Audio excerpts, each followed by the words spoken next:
Alright folks, welcome back to another video. It's your man Jay. So when I picked up the Galaxy A51, I actually purchased my case prior to buying the phone because I knew I wanted to throw something on it. So I just went with this little cheap case on Amazon. I think it was like $6 or something like that. And we're just going to put it on real fast. You can see all the ports and everything line up perfectly fine. Headphone, charging sync, microphone, speaker. And the camera cutout back here is got a little recess to it, the microphone there, and you've got the power button. It's kind of clicky, it's alright. You got the volume, a little stiff, but it's still there. And you got the volume rocker right there, and then it's good to go. And you got some lip protection, a little bit of lip protection, a little bit, lay on table design.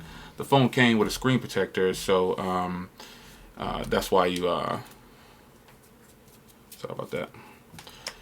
That's why I don't plan on buying any kind of tempered glass or anything. It's actually got a pre-installed screen protector, so that's fine with me. But this is actually pretty sweet. So yeah, this is a real quick video. Nice cheap little case for $7 from Amazon for the Samsung Galaxy A51. There's going to be plenty of other cases that I'll grab along the way. So stay tuned for those videos, man. It's your man Jay, and I'll see you in the next one. Take care.